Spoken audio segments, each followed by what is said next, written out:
Now, speaking of overseas adventures, the scandal surrounding Tim Walz, I guess there are multiple scandals surrounding Tim Walz, but the stolen valor scandal surrounding Tim Walz is getting worse and worse. Tim Walz misrepresented, or allowed to be misrepresented, his military record. He personally misrepresented it when he said he carried weapons in war. He stole valor, is basically what he did. He also got, after a long period of time in the National Guard, he got out just before he was to deploy to a war zone, and he's catching a lot of flack for this. So forget about what the conservatives are saying. Here's what the liberals are saying about this. This is CNN News Central with Brianna Keilar. Informed observers connected to politics or the military, myself included, have noted that the Trump campaign is swift-boating Tim Walz. Attacks on J.D. Vance's service are also offensive. J.D. Vance served honorably in Iraq, a combat zone where anything can happen and frequently does. As he said in his book, he was, quote, lucky to escape any real fighting. That doesn't make his service less than. Lucky, he says. And luck is often what makes the difference in a combat zone or even a training mission. That today is not your day. In a country where so few shoulder the burden, military service should not be a liability. It should be an asset. And despite our recent years as a country at war, many service members haven't seen combat. That doesn't make them or their service less admirable or less necessary, nor does retiring from the National Guard after 24 years. These kinds of attacks from the left or the right diminish the service of so many others who have served honorably. Oh, yeah, is that right, CNN? Now, listen, there have been attacks on Tim Walz's service. And I just want to say, I'm CNN, I just want to say, no, people really shouldn't be attacking J.D. Vance's service. He served honorably in Iraq. Right, he did. Tim Walz didn't. That's the issue. And actually, the issue isn't even Tim Walz's service. So, military service shouldn't be a liability. It should be an asset. Yeah, it should. It should. And no one's saying that Tim Walz's military service, even if he didn't go to Iraq or Afghanistan, no one's saying that is a liability. The liability is that Tim Walz lied about it. Okay? There is no form of military service that is disreputable. It's all honorable and admirable. Lying about it is what is disreputable. And J.D. Vance has never lied about his military service, and Tim Walz has consistently lied about his military service for years. And you got caught, Tim Walz, and you got caught, Democrats, shilling for it, and now you're trying to wave the white flag, or you're even being more dishonest about it. You're trying to conflate Walz's service and J.D. Vance's service. No, sorry, Buster, we got you dead to rights. This guy stole valor, he lied, he did it consistently, we got the receipts because the internet's forever, and now you're trying to make it all seem very vague and ambiguous and wish it away. It ain't going away. That's an extraordinarily offensive, disreputable thing. You don't need to ask me about it. You can talk to people who served with him. You can talk to his superior. And we've seen all of this because, unfortunately for the Democrats, it's all on tape. Speaking of things being on tape, remember the incredible film, What is a Woman? Well, Matt Walsh got the same group of guys back together to ask America's next burning question, am I racist? And that's coming to theaters this September. Matt went deep undercover into the cesspool of DEI insanity, rubbing elbows with professional race hustlers and diversity con artists. Pre-sale tickets go on sale this Thursday, August 15th. With your help, we're going to stick it to the woke mob, one ticket at a time. Get all the details. Watch the official trailer at miracist.com. Kelly Hill, 8335, says on Friday, Walz says, don't let the government into your doctor's office. What does he think Medicare for all will do? Yeah, I know. It's why just mind your own business. Why is the doctor, why do you want the government in your doctor's office is a little weak coming from a man who speaks positively of socialism. It's from a campaign ticket that supports Medicare for all. What? These Republicans want to put the government in your doctor's office. You want to give the doctor's office to the government, guys. That's your campaign platform, actually. Little bit weak.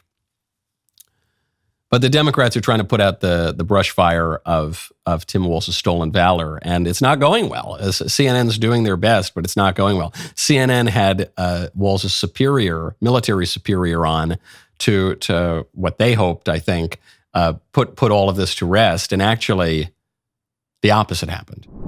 Because that is the focus that so many people are wondering about, whether he has done something wrong in service or done something personally to offend you. He did something wrong in service. As I stated before, he knew the policies and procedures and how we go to leadership and address issues or discuss issues and concerns out there.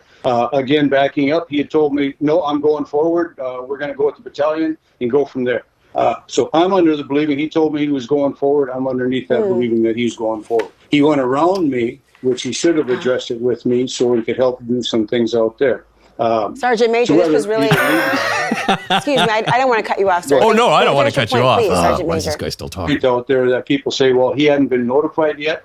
Yes, he had been notified. Now, there's another step out there. There's what's called stop loss. 90 days prior to the actual deployment, we received our orders. And at that time is what's called stop loss, where if you're in a position, you're going forward irregardless, unless there's some really major or process that gets you out from not going on the deployment. Bye. I don't want to hear this anymore. So there's that window of opportunity in there. People say we never knew he was going forward. Yeah, he knew he was going forward. Here's another thing about... Well, Sergeant Major, I do want to hear what you have to say, Sergeant Major. I know I want to be sensitive of your time, and your audio is beginning to break up just a little bit. Now? But I do want to thank you, because I think you've clarified a lot for people and given more information. The question now is how the voters will evaluate it. Sergeant Major Doug Julian, thank you so much. Sergeant Major, thank you. No, I really want to hear the rest. Cut his mic! Cut his mic off! No, I really value and I want to hear more. Why is he still on air? Come on. Audio's breaking up. Come on, get out of here.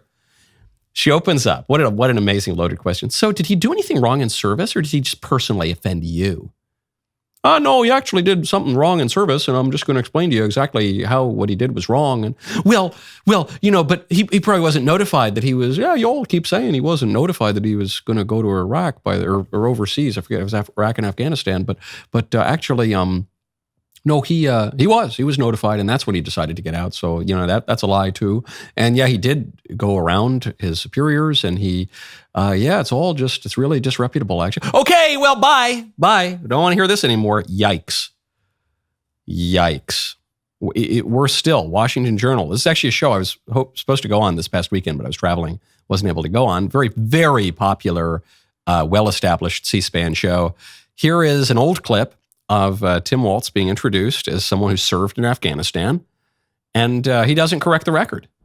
Congressman Tim Walz, also a member of the Armed Services Committee and Veterans Affairs, Democrat of Minnesota, highest-ranking enlisted soldier ever to serve in Congress, enlisted in the Army National Guard at 17 and retired 24 years later as Command Sergeant Major, and served with his battalion at Operating Enduring Freedom in Afghanistan.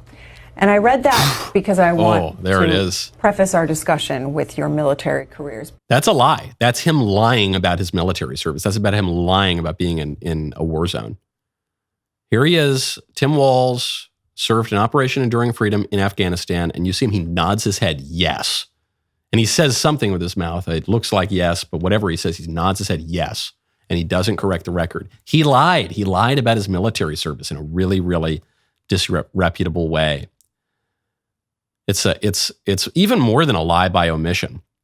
The other day I was interviewing somebody, and I mentioned that as a boy I liked baseball, and this person said, "Well, Michael, listen, you're a baseball player as a kid," and I felt the need to correct the record. I said, "No, I played baseball, in Little League or something when I was really young, and I was really bad at it.